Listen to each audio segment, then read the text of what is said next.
That fella couldn't do anything. He couldn't even kneel to pray. And he got saved.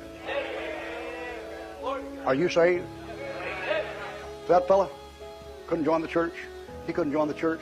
He couldn't get baptized. He couldn't get baptized. He woke up with God. He woke up with the devil. Are you saved?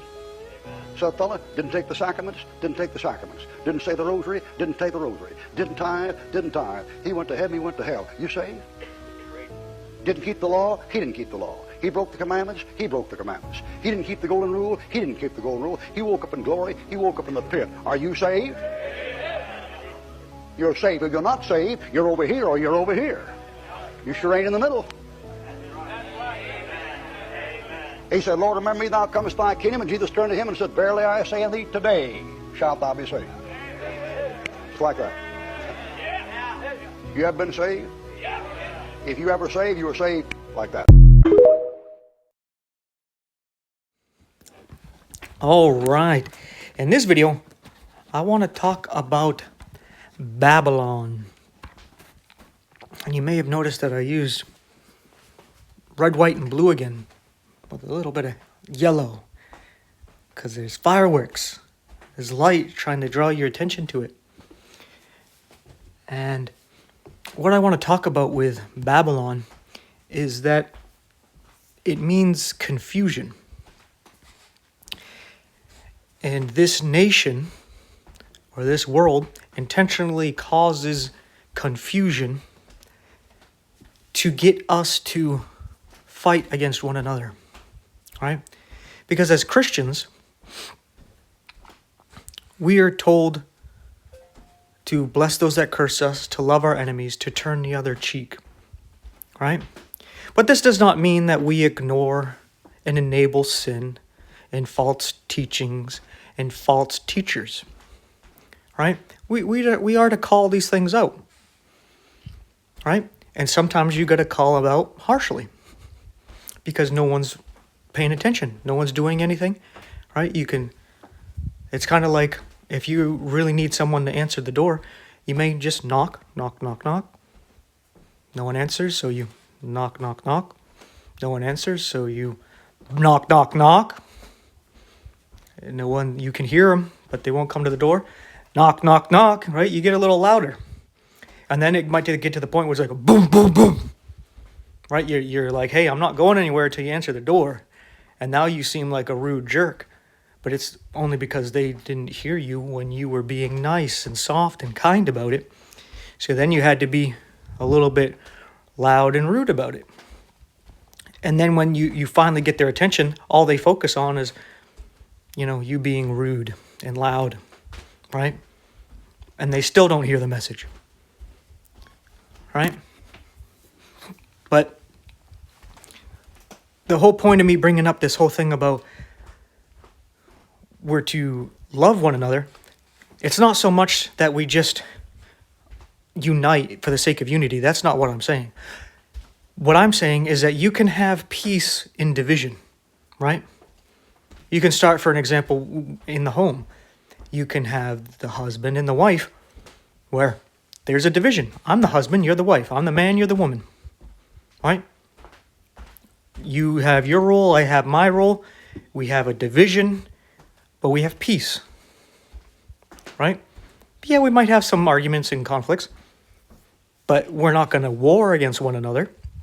And then with children, we got the parents and the children. There's a separation, there's a distinction. Right?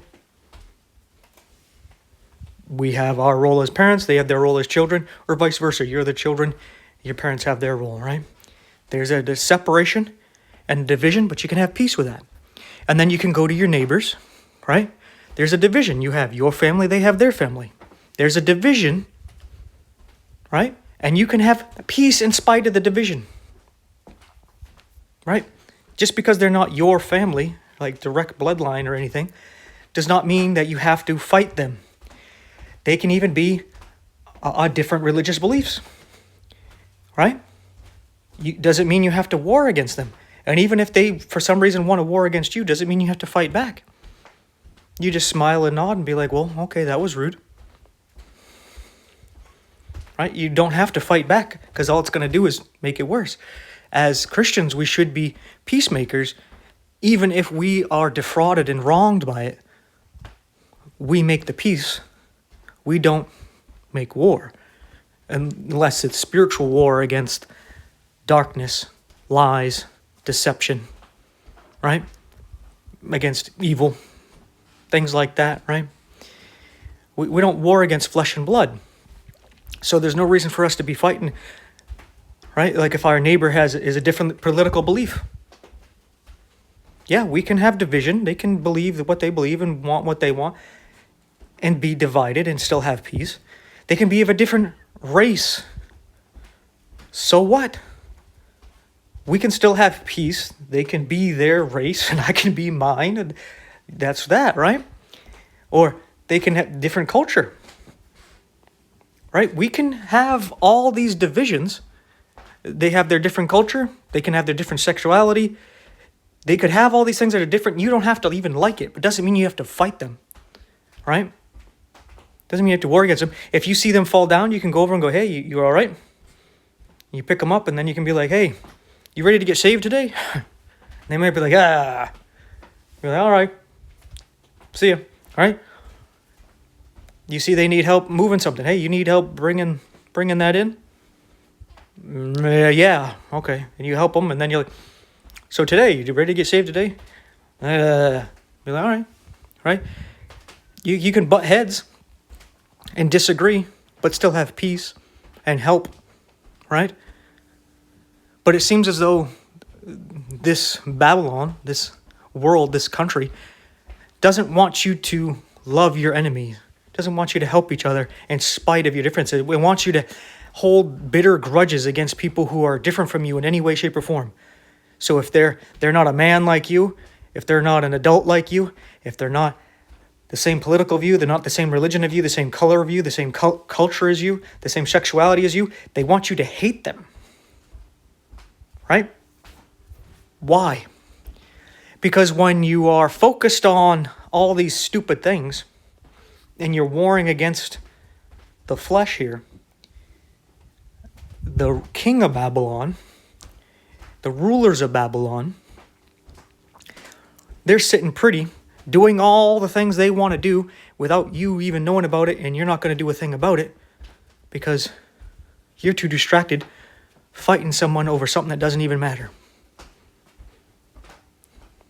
But you see, Babylon is confusion. It causes this confusion and it causes this chaos to breed doubt and division. But you see, division is not necessarily bad. That's why I was saying you can have division with peace. Right? But doesn't mean division is the best thing in all cases, right? Kind of like you don't want to divide the parents from the children. Right? Especially the younger they are. You don't want to do that. That division is not good.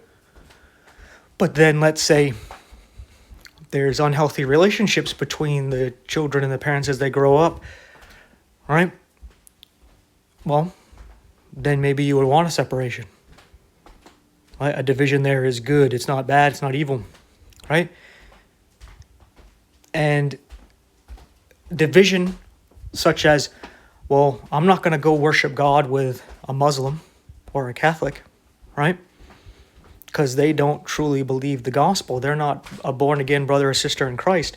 Even if they pay some lip service to Jesus Christ, we don't believe the same thing, and I'm not going to pretend we're the same thing, which is weird where they are okay with doing it with you. That shows that there's something a little off with them, like they don't truly believe what they believe, or they don't mind being deceptive and liars, right? But that kind of division is division. Doesn't mean we have to have a physical war about it, right? Like I disagree with Catholicism. I disagree with Islam. That doesn't mean I want to go fist fight all of them and put them in jail and slaughter them.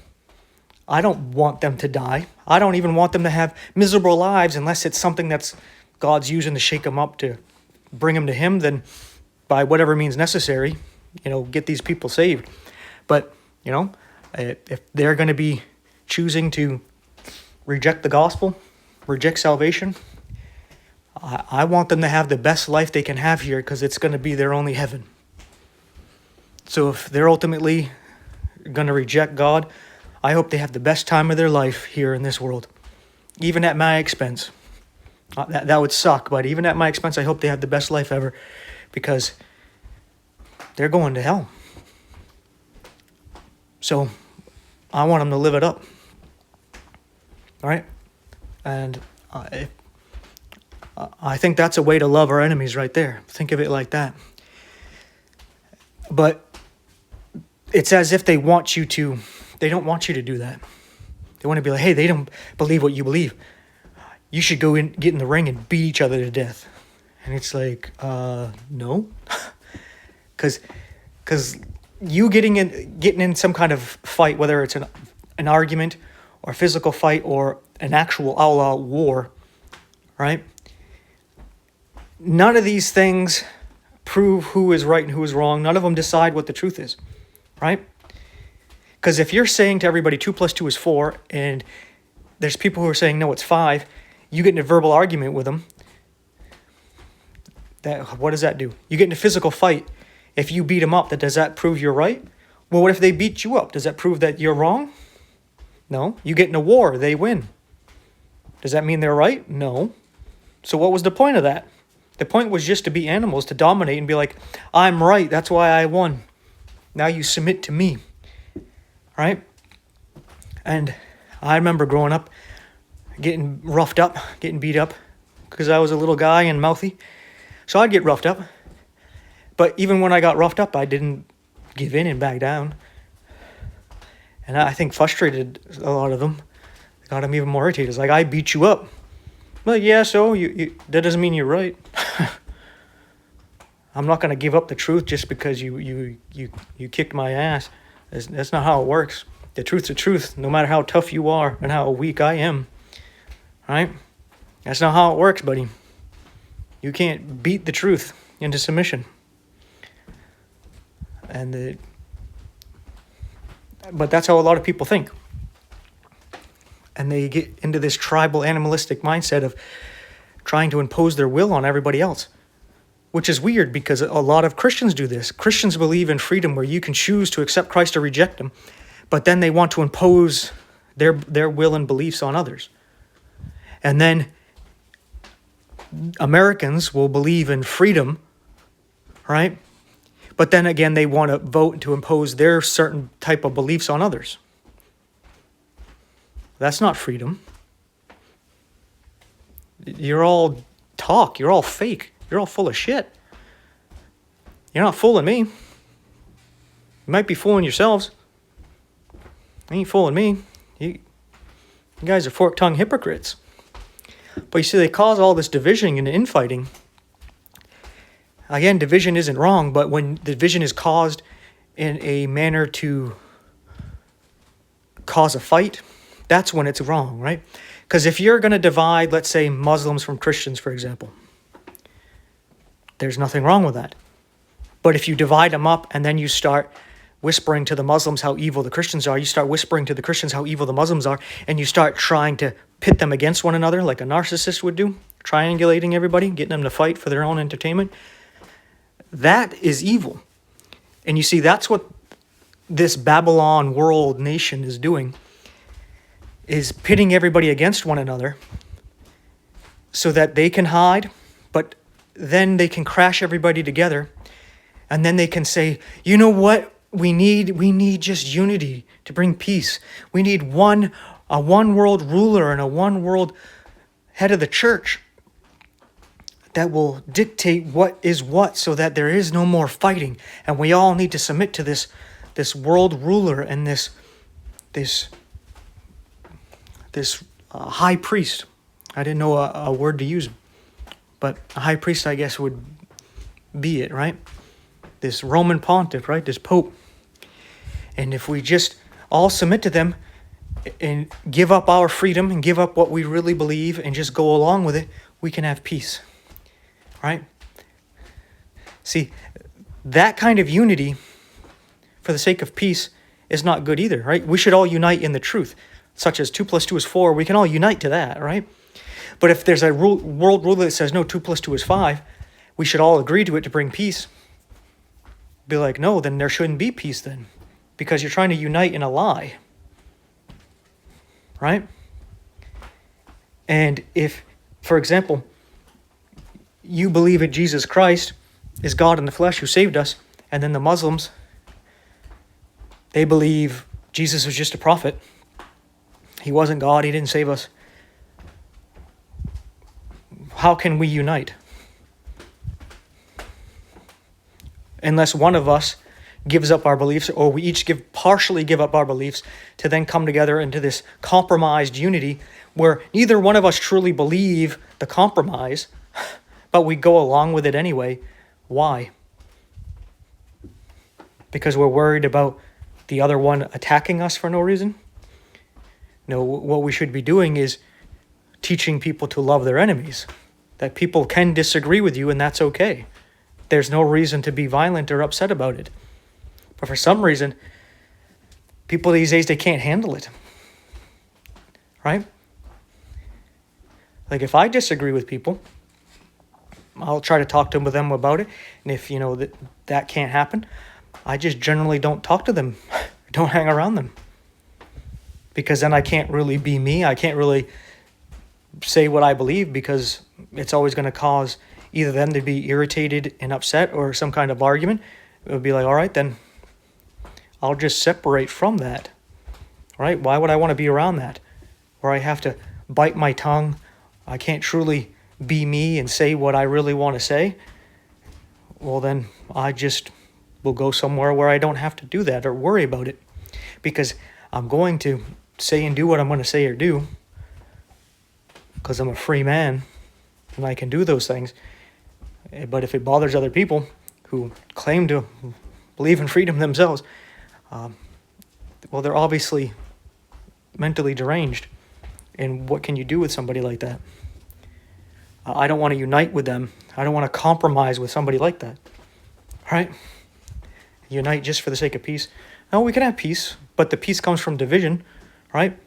I stay away from you, you stay away from me. You don't bother me, I don't bother you. We have peace. You can live how you want to live. I can live how I want to live. We have peace even though we're divided. Now, these people who want to unite anyway, so they'll intentionally cause chaos and fighting, these people are crazy. And they're the ones that seem to be pulling the strings, whether they're pulling the strings from the top or they have, people mingled in, getting people to fight against one another. These different narcissistic terrors, these wolves in sheep's clothing, subtly whispering certain things, trying to gaslight, antagonize. Yeah. Well, anyway, with all that being said, I think I've done, I pretty much gone over the same point over and over. I think you get it. But I just want to talk about this because, at least, I tried to reach somebody, try to tell them. It's not my fault if they never look at it and they never listen, or if they do, they don't take it to heart. Well, that's on them. They can never tell God when they're judged that someone didn't try to reach them. Someone didn't try to tell them. Right? Even if this, let's say this video pops up on their feed and they just toss it by. They never even heard it. Well, God still tried to reach them. Right? They just ignored it. Even if they never hear the message, they had a chance to. And it's on them. Right? It's kind of like some people, they don't see a point in doing some of these things. It's like, I understand, but there's two things you got to think of. It's kind of like a needle in a haystack. What you're doing is you're looking for that one receptive person, that needle in a haystack, right? It might be the only person in the world that you're meant to reach. That's how drastic you got to think of it. Out of 8 billion people, you need to find that one person that God put you here to get the gospel to get them saved. But there's a whole lot of people who obviously don't care, or they're not meant to hear the message from you. So you have to just keep sifting through that haystack looking for that needle, right? So that's one reason why you do it. The other reason is all the people that ignore it, they have a testimony against them that God tried to reach them, but they ignored it. So no one has an excuse when they're judged. Like, especially in America, no one has an excuse for not accepting the gospel, not accepting God's free gift of salvation. Nobody. Right? Because everybody's heard it one way, shape, or form. I shouldn't say that so much, but at least that's how it used to be. But I'm going to say that everybody had a chance to anyway. They just refused to listen, right? I'll give it that much. Not that everybody's necessarily heard it, because I never heard it growing up. Never. But I think there was a couple times where I probably could have heard it, because there was people that came by, like knocking on the door, or they sat down. And I remember one time, some people, I don't know what church they were from, but they came and were talking to my friend and his parents when I went over there. And I even talked to them for a little bit, and I had a chance to probably hear the gospel, but I didn't want to talk to those people. Right? So I think we've all had opportunities, if not straight up heard the gospel, and we just rejected the opportunity to listen or to even hear it. So we don't really have an excuse. Right? None at all. But anyway, it's weird how people will sit and give time to hear somebody who may be presenting an opportunity to make some money, even though it's most likely that they're a con artist. But when somebody wants to talk about your soul and where you're going when you die, people got no time for that. They're more worried about this temporary world than eternity. And it's just a real shame. But anyway, thank you for your time. I'll stop rambling here. I'll catch you in the next one.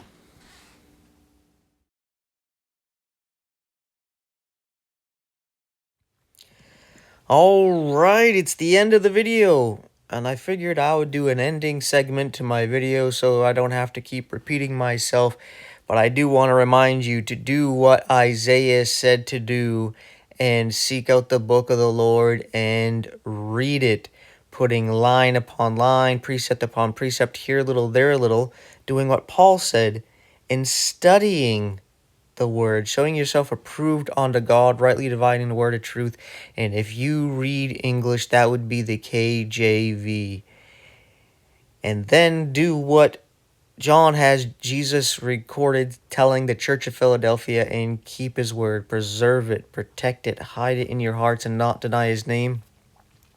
And then Jesus will never be able to tell you do err not knowing the scriptures, and he will keep you from the hour of temptation, which is going to come upon all those that dwell upon the earth here shortly. And with that being said, I'd like to ask you for your support. You watching the video all the way to the end helps out a lot, but if you could like, subscribe, hit the bell icon, share the video, share the channel, interact in the comments section. These things help out a lot, especially with people telling me that their likes are not being registered, that they get unsubscribed, and all kinds of other ways being shadow banned. Your help in this way was greatly appreciated. And if you're able to give me a little bit more time and pray to our Heavenly Father that he keeps this ministry going and he uses it to reach those who he wants to reach, to get the truth out to the world, to make it a bright light, and to feed his sheep, to feed his children, and even to bring forth more children, and that he would watch over all of us, his born-again believers, and take care of us, provide for us, and protect us, even after he comes and gets us, which looks like it's going to be real soon. And just to amen in Jesus' name to that should be all we need. But if you could help out some more, I know times are rough and they look like they're getting rougher, but if you're able to support financially, there's a few ways you can do so in the info description box, such as PayPal, Venmo, and there's a couple other ways you can support if you so choose to do so, which would make sure I can keep this ministry going longer than the foreseeable future, because this kind of support has been drying up there. It's pretty much non-existent lately. So if you could help out in that way, it would be greatly appreciated to make sure I can keep doing this. But if you could at least pray, I know God will provide. And sometimes it's a change of ministry, so maybe it won't be a ministry online anymore. But hey, if you want to keep seeing this stuff, pray. And with all that being said, thank you so much again for your time and attention, for watching this video all the way through. I appreciate it. Take care of yourself. I'll see you in the next one, and may God bless you and yours.